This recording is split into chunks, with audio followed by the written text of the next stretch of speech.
4 a.m. in Moscow, I'm Matt Trezza. Good to have you with us here on RT. We begin tonight in Berlin, where one of Germany's top news magazines claims the country's intelligence services have been actively collaborating with the U.S. global surveillance program. Der Spiegel alleged that not only did agencies share information, but German spooks even used NSA software. This despite politicians, including Chancellor Merkel, lining up to lash out at Washington after revelations about U.S. espionage activities first emerged. RT's Peter Oliver reports. German Chancellor Angela Merkel had originally said that she only found out of the extent of the United States' spying programs through the media.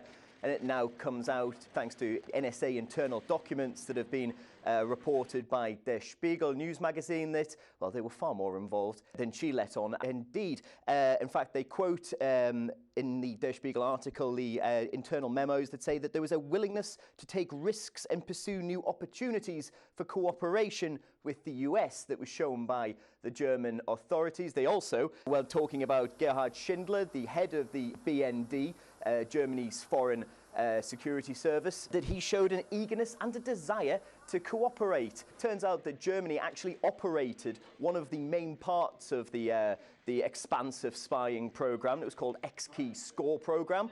That basically anybody who they were looking into, they could find out exactly what was being searched online by that particular person.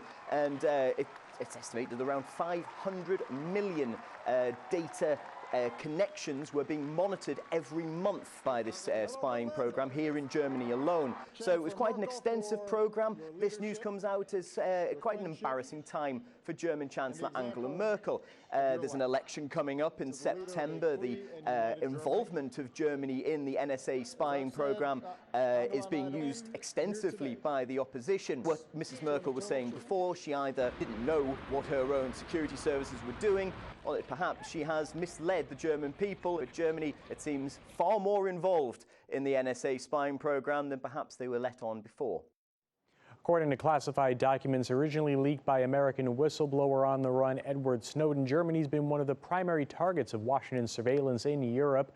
That prompted outrage from German politicians. One MEP went as far as comparing the practice to the Stasi, East Germany's infamous former secret police. The justice minister said the reports were too alarming to be ignored. Angela Merkel herself, her response was bugging is not something friends do. She also condemned what she called Cold War tactics. But filmmaker and journalist Elsa Rosbach says Berlin's version of the events doesn't add up.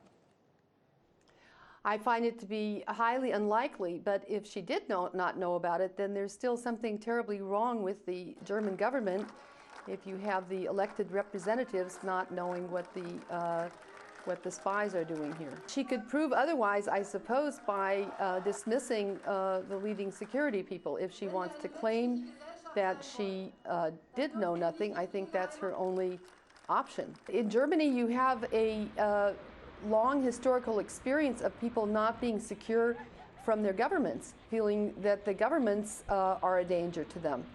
And so if the government is collecting all of this information, even if they don't do something with it now, you don't know what the next government will do, what a government would do in 10 or 20 years with this kind of information. So it makes people feel less secure, I believe, not more secure. Edward Snowden hopes that by Wednesday he'll be able to take his first steps outside the Moscow airport that he's been stranded in for weeks. Russia expected to grant him temporary asylum despite U.S. pressure to hand the whistleblower over. But Moscow and Washington have no extradition treaty, which makes such a move virtually impossible. RT's Chechyen takes a look. Remember when journalists asked President Putin about Washington's request to extradite Edward Snowden? He said, quote, "Russia's not going to extradite anyone. No one ever extradites anyone to us." Russian officials were asked to expand on the extradition situation between Russia and the U.S., and the Office of Russia's Prosecutor General responded by saying that the U.S. does not cooperate with Russia on the extradition of criminals. Take a listen. The United States systematically refuses to hand people over to Russia for prosecution, including those accused of serious offenses. We have plenty of examples of such behavior, around 20 cases in the last 10 years. We've been denied the extradition of killers, outlaws, and people implicated in corruption. Washington cites the lack of an extradition treaty, which they themselves are not willing to conclude.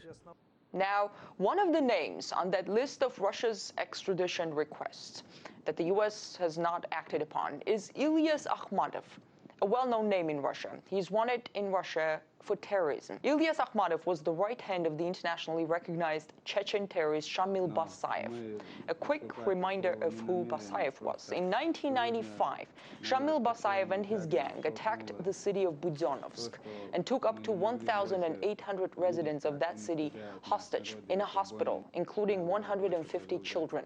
At least 140 people died as a result of that attack. Also, as he gained power in the region, Shamil Basayev stated his objective to have all Muslim regions in Russia break away from the country. It was a call to start a war on all fronts. And all along with him was Ilyas Akhmadov. Among Shamil Basayev's other crimes, there was the hostage crisis at the Moscow theater Nordost in 2002. 130 people died there. So the right hand of this monster, Ilyas Akhmadov, arrives in the U.S. somewhere around 2003, settles down in Boston, and receives political asylum, despite Russia's requests to treat him as a criminal and send him back to Russia.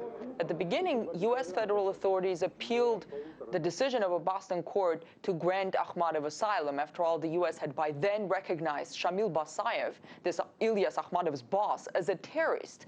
But nothing came out of that appeal. Federal authorities later withdrew their opposition to granting Ilyas Akhmadov asylum after a number of political heavyweights in the U.S. tuned in to support the Chechen militant.